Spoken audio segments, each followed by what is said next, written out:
మిత్రులారా, ప్రజా యుద్ధ నౌక గద్దరన్న 77వ జయంతి సభాధ్యక్షత వహించిన యువమిత్రుడు సూర్యం, సహచర మంత్రివర్గ సభ్యులు జూపల్లి కృష్ణారావు గారు, అన్న జ్ఞాపకార్థం అన్న అభిమానులందరినీ ఒక దగ్గరికి చేరవేయడం ద్వారా వారి స్ఫూర్తిని భవిష్యత్ తరాలకు అందించాలని ఈ కార్యక్రమాన్ని ఏర్పాటు చేసి నాతో పాటు ముఖ్య అతిథులుగా ఉప ముఖ్యమంత్రి వర్యులు బట్టి విక్రమార్క గారిని, హైదరాబాద్ ఇన్ఛార్జ్ మినిస్టర్ పొన్నం ప్రభాకర్ గారిని, జూపల్లి కృష్ణారావు గారిని, అదేవిధంగా పెద్దలు ప్రొఫెసర్ కోదండరామ్ గారిని, గంటా చక్రపాణి గారిని, అల్లం నారాయణ గారిని, పాశం యాదగిరి గారిని, కె శ్రీనివాస్ గారిని, అదేవిధంగా మా వాడు అని ఏ వేదిక మీదైనా నేను ఇష్టంగా చెప్పే గోరెట వెంకన్న గారిని, జయరాజ్ గారిని, ఇతర మిత్రులందరినీ, గద్దరన్న అభిమానులందరినీ ఆహ్వానించి ఒక మంచి కార్యక్రమాన్ని ఏర్పాటు చేశారు. ఈ కార్యక్రమం వారి కుటుంబ సభ్యులు విమలక్క గారు, మా ఆడబిడ్డ వెన్నెల గారు, వారి కుటుంబం అంతా కూడా ఎంతో కోల్పోయి చాలామందికి కుటుంబంలో గొప్ప పేరు కుటుంబ పెద్దకు వస్తే ఆ కుటుంబాలకు ఎంతో ప్రయోజనం చేకూరుతుంది. కానీ గద్దరన్నకు గొప్ప గుర్తింపు గౌరవం రావడంతో గద్దరన్న కుటుంబం సర్వం కోల్పోయింది. ఏ రోజు కూడా వాళ్ళు నాకు తెలిసి కంటి నిండా నిద్రపోయిందో, కడుపు నిండా బుక్కడు బువ్వ తిన్న రోజులు ఉన్నాయో లేవో నాకైతే తెలీదు. ఎందుకంటే ఆయన కుటుంబానికంటే ఈ సమాజమే నా కుటుంబం అని, సమాజంలో ఉన్న సామాజిక సమస్యల్ని పరిష్కరించాలి, ఈ సామాజిక సమస్యల మీద తను పోరాటం చేయాల్సిన బాధ్యత ఉంది అని చెప్పి నిరంతరం వారు ప్రజా జీవితంలోనే ముందుకు వెళ్ళిండ్రు. కంచా ఎలయ్య గారు లాంటి వాళ్ళు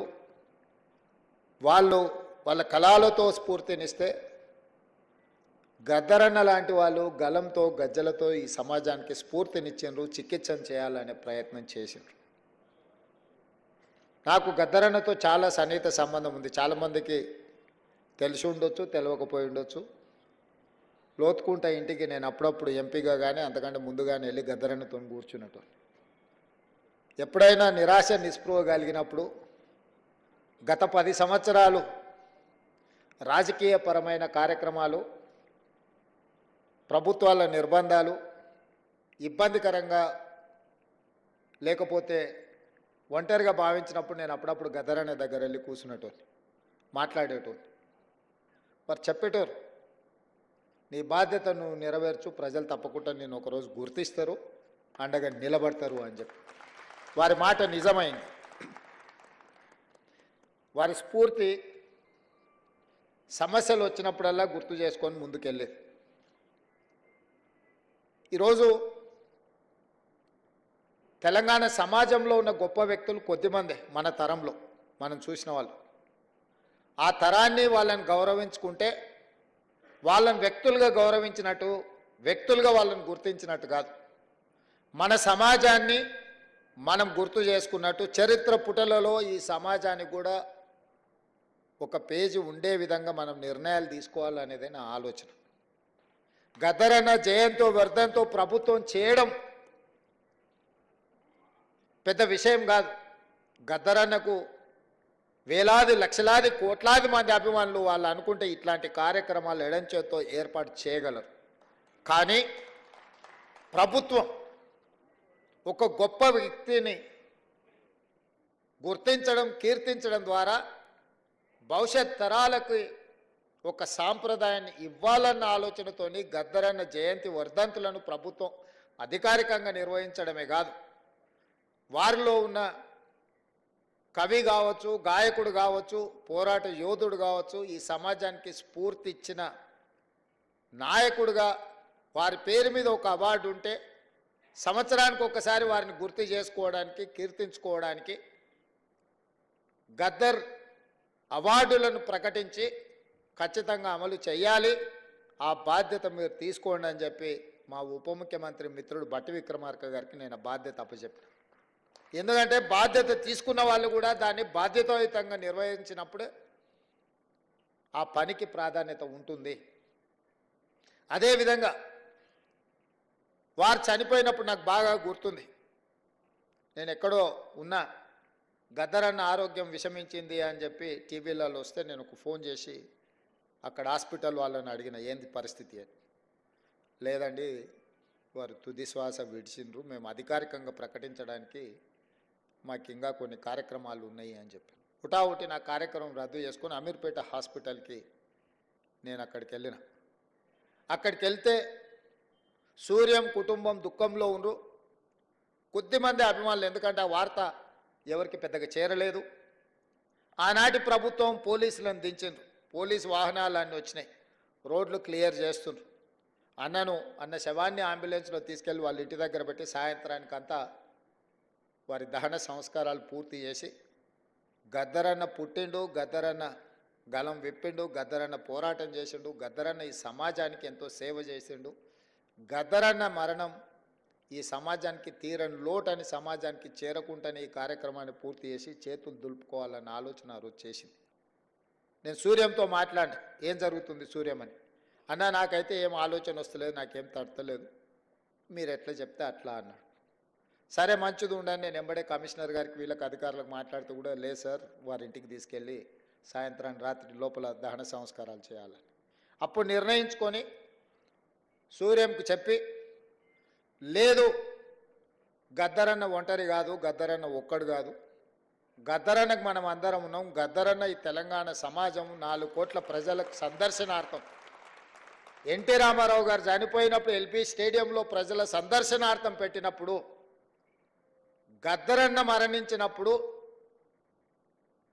ఎల్బీ స్టేడియంలో ఎందుకు ఈ తెలంగాణ సమాజానికి, ఆయన అభిమానులకు, దేశంలో ఇతర రాష్ట్రాలు, ఇతర భాషల వాళ్ళు ఎంతోమంది గద్దరన్నను అభిమానించే వాళ్ళు ఉన్నారు, వాళ్ళందరి సందర్శనార్థం ఎల్బీ స్టేడియంలోనే గద్దరన్న ప్రజలకు అందుబాటులో పెట్టాలి, చివరి చూపు ప్రజలకు అందించాలి అని చెప్పి నేను బండి ముందల నా బండి పెట్టి గద్దరన్న అంబులెన్స్ని ఎల్బీ స్టేడియం వైపు తిప్పుకొని వచ్చిన ఆ రోజు.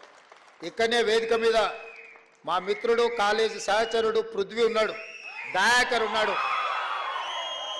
నేను చెప్పిన, పృథ్వీ ఏదేం జరిగినా గద్దరన్న ప్రజల సందర్శనార్థం ఎల్బీ స్టేడియంలో మనం పెట్టాల్సిందే, ఆ గేట్లు తెరవాల్సిందే అని.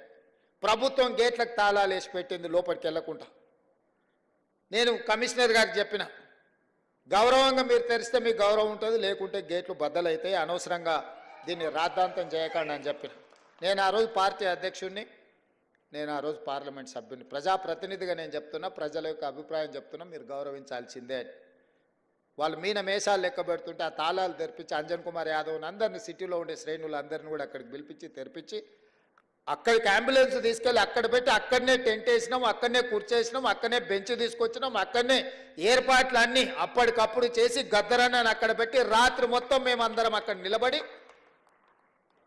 తెల్లారి ప్రజలందరూ లక్షలాది మంది వచ్చి గద్దరన్నను చివరి చూపు చూసి ఆయనతోని వాళ్ళకున్న అనుబంధాన్ని, మధుర స్మృతులను గుర్తు చేయడమే కాకుండా కవులు, ఆయన స్ఫూర్తితోని కవులు, కళాకారులుగా, గాయకులుగా రాణించిన వాళ్ళందరూ ఆయనకు నివాళులు అర్పించడానికి వాళ్ళు పాడిన పాట, అక్కడి నుంచి మేము పాదయాత్రలో, వారి చివరి శవయాత్రలో మేమందరం నడుచుకుంటూ పాల్గొని, ఒక వీరుడు మరణించిన ఆ స్ఫూర్తి మనలో ఉంటుంది అని చెప్పి ఆ రోజు వేలాది లక్షలాది మంది ఆ చివరి అంతిమయాత్రలో పాల్గొని గద్దరన్న దహన సంస్కారాలు నిర్వహించిన ఒక గొప్ప వ్యక్తి, సమాజానికి స్ఫూర్తినిచ్చి లక్షలాది మంది యువకులను సమాజాన్ని పట్టి పీడిస్తున్న సమస్యల మీద పోరాటాన్ని అందించిన, స్ఫూర్తినిచ్చిన గొప్ప సిద్ధాంతకర్తగానే గద్దరన్నను చూడాలి. ఆ సిద్ధాంతం నాకు నచ్చిందా నచ్చలేదా, సిద్ధాంతంతో నేను విభేదించినా లేకపోతే అనుకూలించినా అనే చర్చ కాదు. గద్దరన్న ఒక సైద్ధాంతిక కట్టుబాటుతో వారు జీవితం చివరి వరకు, ఆఖరి రక్తబొట్టు వరకు, చివరి శ్వాస వరకు వారు కొనసాగించారు. మనం విభేదించి ఉండొచ్చు, విభేదించినంత మాత్రాన ఆ సిద్ధాంతం ఉండకూడదన్న ఆలోచన ఎవరికైనా వస్తే అది తప్పు. 100% నేను ఖండిస్తున్నా. విభేదించిన సిద్ధాంతాన్ని కూడా చర్చలో పెట్టడమే ప్రజాస్వామ్యము. ఈరోజు చట్టసభలల్లో అన్ని రాజకీయ పార్టీలతో పాటు అన్ని రకాల సిద్ధాంతాలకు సంబంధించిన వ్యక్తుల ప్రాతినిధ్యాన్ని డాక్టర్ బాబాసాహెబ్ అంబేద్కర్ గారు అనుమతి ఇచ్చిండ్రు అని అంటే ఆ స్ఫూర్తితో ముందుకు వెళ్ళాలి. అందుకే కేంద్ర ప్రభుత్వం పద్మభూషణ్, పద్మశ్రీ అవార్డులను ప్రకటించాలని రాష్ట్ర ప్రభుత్వాన్ని తెలియజేసినప్పుడు వ్యక్తిగా కాదు, తెలంగాణ రాష్ట్ర ప్రభుత్వంగా ఈ భారతదేశం యూనియన్ ఆఫ్ స్టేట్స్ ఏ ఒక్క వ్యక్తి యొక్క రాజ్యం కాదు, రాజ్యాధికారం కాదు.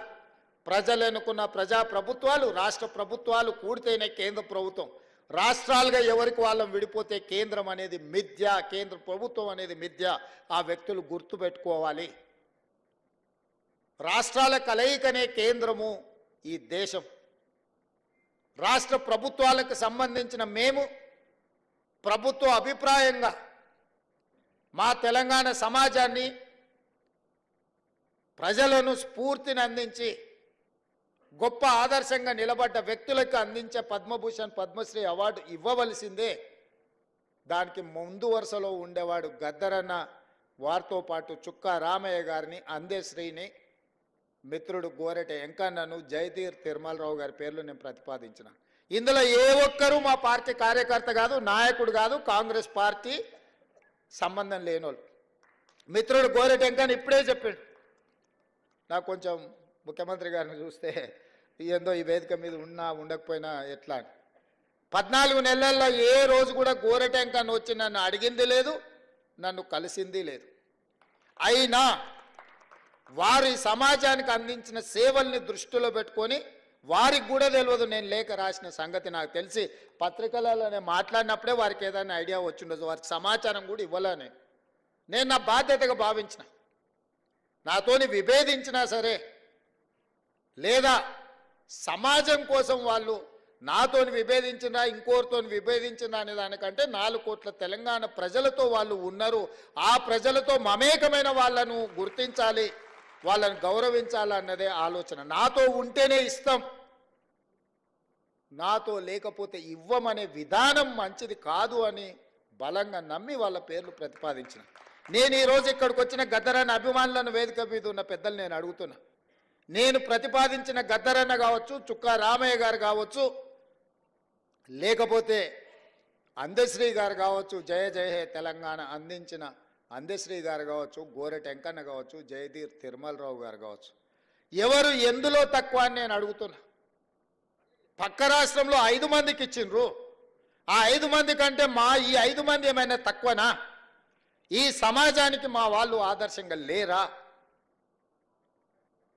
నేను ఒక పద్ధతిలో ప్రధానమంత్రి గారికి మా ఆలోచనను, మా బాధను, మా నిరసనను కేంద్ర ప్రభుత్వానికి ఒక వేదిక మీద నుంచి తెలియజెప్పి లేఖ రాస్తున్నామని చెప్పిన. కేంద్ర ప్రభుత్వం జరిగిన తప్పును సవరించుకొని భవిష్యత్తులో అయినా సరిదిద్దుకుంటుందని నేను భావించిన. కానీ దురదృష్టవశాత్తు కేంద్రంలో మంత్రిగా ఉండే వ్యక్తులే మేము ఇవ్వం గద్దరన్నకు మేము ఎలాంటి గౌరవించము అని మాట్లాడితే నేను ఒక్క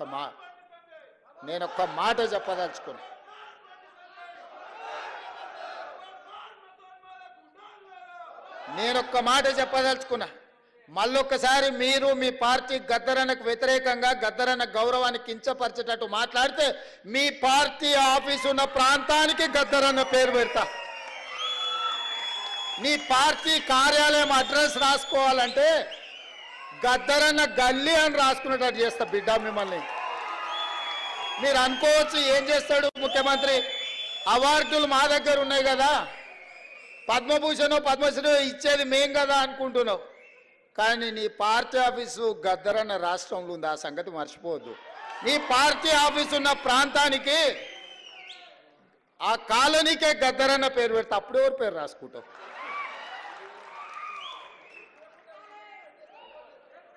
ప్రతిదానికి మా దగ్గర మందుంది స్వామి. ఇంతకు ముందు ఆయన కూడా గిట్లనే నీలిగిండు. గద్దరన్నని గేటు బయట కూసబెట్టిండు. ఏమైంది? గేటు బయట కూసబెట్టిన ఆయన లోపల ఉన్నాయన గద్దె మీద కూర్చున్నాయన గొప్ప అనుకున్నాడు. కానీ చూస్తుంటేనే ఆయన గద్దె కూలింది, గేట్లు బద్దలైనాయి. గద్దరన్న వారసులు లోపలుండ్రు. గద్దరన్నని గేటు బయట కూర్చోబెట్టినోడు ఇవాళ గేటు దగ్గర కూర్చొని ఎవరన్నా వస్తారా అని వాళ్ళకరించడానికి ఎదురు చూస్తున్నాడు చకోర పక్షిలాగా. గాయనకే గంతగతి పడితే నీకెంత పడుతుంది స్వామి? నువ్వు అర్థం చేసుకో. నువ్వేమి ఇయ్యకు, నిన్ను ఇయ్యవని ఇంకా అడగను. నువ్వు ఇయ్యనందుకు నిరసన తెలుపుతా. ఎట్లయితే గద్దరన్నని గేటు బయట కూర్చోబెట్టినోనికి పట్టిన గతి ఉందో వచ్చే ఎన్నికల్లో నీకు గదే గతి పడుతుంది. ఓట్ల విప్లవం వస్తుంది, ఓట్ల విప్లవం వస్తుంది. గండ్ల నువ్వు కొట్టుకపోతావు. మేము గద్దరన్నకి ఇవ్వాల్సిన గౌరవం కేంద్ర ప్రభుత్వం నుంచి మేమే ఇప్పిస్తాం. రాహుల్ గాంధీతో మేమే మాట్లాడతాం. అడగం, సంతకం పెడతాం. గద్దరన్న గౌరవం ఇచ్చడానికి కేంద్ర ప్రభుత్వం నుంచి నువ్వు మర్చిపోకు. అహంకారం అనేది మంచిది కాదు. విభేదాలు ఉండొచ్చు, సైద్ధాంతికపరమైన విభేదాలు ఉంటే. చరిత్రలో సైద్ధాంతికపరమైన విభేదాల మీద చర్చించుకున్న వాళ్ళు లేరా? గౌరవించుకున్న వాళ్ళు లేరా? మరి మీరెందుకు ఇంత అహంకారపూరితంగా వ్యవహరిస్తారు? అప్పుడప్పుడు మా పాశం యాదగిరి అన్నను మమ్మల్ని ఎడా పడా చెడా పడా తిడతానే ఉంటాడు. అంత మాత్రాన మా యాదగిరి అన్నను మేము వదులుకున్నామా? పెద్ద మనిషి అనుభవం ఉన్నాడు. ఎక్కడైనా ఏదైనా అటు ఇటు ఉంటే అంటాడు. ఆయన చెప్పిన దాంట్లో ఏమన్నా సూక్ష్మం ఉంటే అర్థం చేసుకుని సర్దిద్దుకోవాలని సర్దిద్దుకునే ప్రయత్నం చేస్తున్నాను తప్ప యాదగిరి అన్నది ఇచ్చిండని చెప్పి మన తెలంగాణ పోరాటం గురించి 9 మంది గొప్ప వ్యక్తుల్ని రాష్ట్ర ప్రభుత్వం గుర్తించి గౌరవించుకుంటాం అన్నప్పుడు పాశం యాదగిరి అన్న పేరు ఆయన అడిగిండా? అడగలేదే. మా ప్రభుత్వము 9 మంది గొప్ప వ్యక్తులను తీసుకున్నాడు, వారిని కూడా అందులో చేర్చినాము. గోరెటి వెంకన్నను కూడా అందులో చేర్చినాము, జయరాజును కూడా చేసినాము, బండి యాదగిరిని చేసినాము. ఇట్లాంటి కుటుంబాలను, గద్దరన్న కుటుంబాలను ఈరోజు గుర్తించినము. సో ఇట్లా ఈరోజు ప్రభుత్వం అనేది నిరంతర ప్రక్రియ. ఈ నిరంతర ప్రక్రియలో ప్రభుత్వం దృష్టికి వచ్చిన ఏ మంచి పనైనా చేయడానికి ప్రభుత్వం ఉన్నది. అందుకే ఈరోజు ఈ వేదిక మీద నుంచి నేను ఒక్కటే మాట చెప్పదలుచుకున్నా. ఈ ప్రభుత్వం ప్రజలది. ప్రజలు ఏం కోరుకుంటున్నారో ఆ విధానాలను కొనసాగించడమే మా బాధ్యత. ఇవాళ యూనివర్సిటీల వైస్ ఛాన్సలర్ల నేషనం. ఉస్మానియా యూనివర్సిటీకి 100 ఏళ్ళ చరిత్ర ఉంటే 100 ఏళ్ళలో ఒక దళితుడు కూడా ఉస్మానియా యూనివర్సిటీకి వైస్ ఛాన్సలర్ కాలే. మొదటిసారి కంచె ఐలయ్య గారికి, వేదిక మీద ఉన్న లేకపోతే కాకి మాధవరావు గారికి, వీళ్ళందరికీ విషయం తెలిసి ఉండాలి. మొదటిసారి ఉస్మానియా యూనివర్సిటీకి అక్కడ చదువుకున్న ఒక విద్యార్థినే ఇవాళ వైస్ ఛాన్సలర్గా నియమించినము. 100 ఏళ్లలో జరగంది ఈరోజు ఈ ప్రభుత్వంలో జరిగింది. అంబేద్కర్ యూనివర్సిటీలో రిజిస్ట్రార్గా పనిచేసిన వ్యక్తే ఈరోజు అంబేద్కర్ యూనివర్సిటీకి వైస్ ఛాన్సలర్ అయ్యింది. ఇవాళ యూనివర్సిటీల వైస్ ఛాన్సలర్ని సామాజిక న్యాయాన్ని గుర్తుపెట్టుకొని ప్రతి దగ్గర ఒక క్రమ పద్ధతిలో వాళ్ళు ఎవ్వరు మమ్మల్ని కలవలేదు, పైరవి చేయలేదు. అయినా వాళ్ళని గుర్తించి గౌరవించాలనుకున్నాం. ఈ ప్రభుత్వం చేసింది. ఇది సరిపోతుందంటే సరిపోదు, ఇంకా చేయాల్సిన అవసరం ఉంది.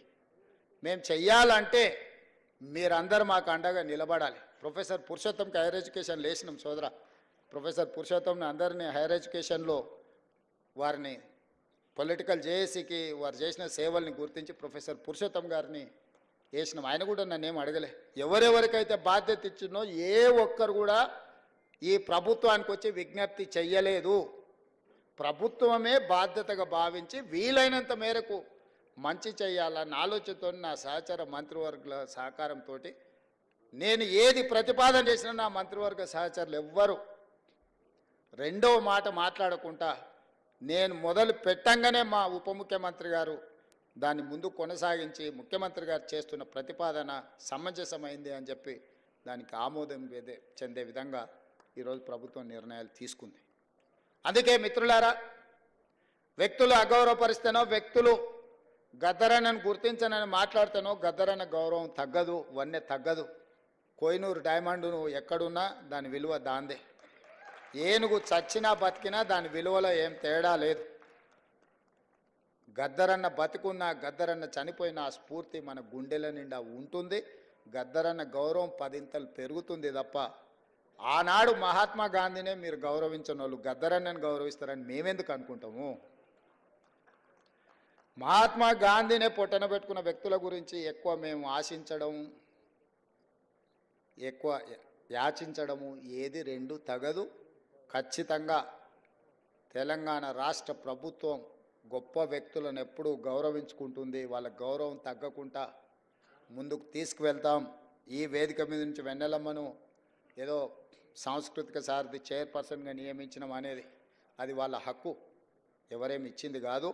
వారి గద్దర్ కూతురుగా వారికి ఆ కళాకారుల యొక్క బాధ ఆ కుటుంబానికి తెలిసి అందరికంటే గొప్పగా.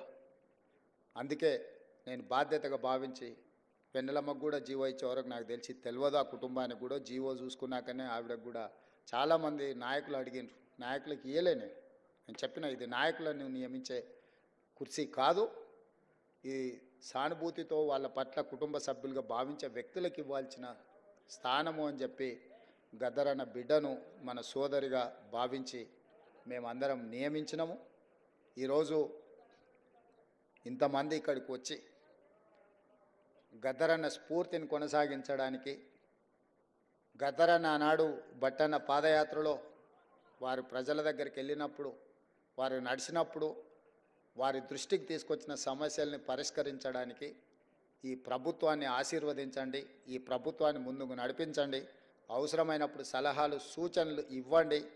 ఎప్పుడు మీ సలహాలు సూచనలను తప్పకుండా ఈ ప్రభుత్వం పాటిస్తుంది. కంచె ఐలయ్య గారు సూచన చేస్తే వీరనారి చాకల ఐలమ్మ పేరు మీద యూనివర్సిటీ, మహిళా యూనివర్సిటీని పెట్టుకోవడం జరిగింది. ఒకే మాటలో వారు ఒక్క నిమిషంలో మాట్లాడితే తక్షణమే నిర్ణయం తీసుకున్నాం. సురవరం ప్రతాప్ రెడ్డి గారి పేరు పెట్టుకోవాలి ఆనాడు మనకు విముక్తి కోసం పోరాటం చేసిందంటే చెప్తే మనం వెంబడే దాని మీద కూడా నిర్ణయం తీసుకున్నాం. సో ఈ సమాజానికి అవసరమైన నిర్ణయాలు తీసుకోవడంలో ఈ ప్రభుత్వానికి భేషజాలు లేవు. ఎవరైనా తెలంగాణ సమాజానికి ఉపయోగపడే సలహా సూచన ఏది ఇచ్చినా ఈ ప్రభుత్వం పాటిస్తుంది. గద్దరన్న గౌరవం పెంపొందించే విధంగా ఈ ప్రభుత్వం ముందుకు వెళ్తుంది అని చెప్పి మీ అందరికి తెలియజేస్తూ మీ అందరి దగ్గర సెలవు తీసుకుంటున్నాం మిత్రులారా.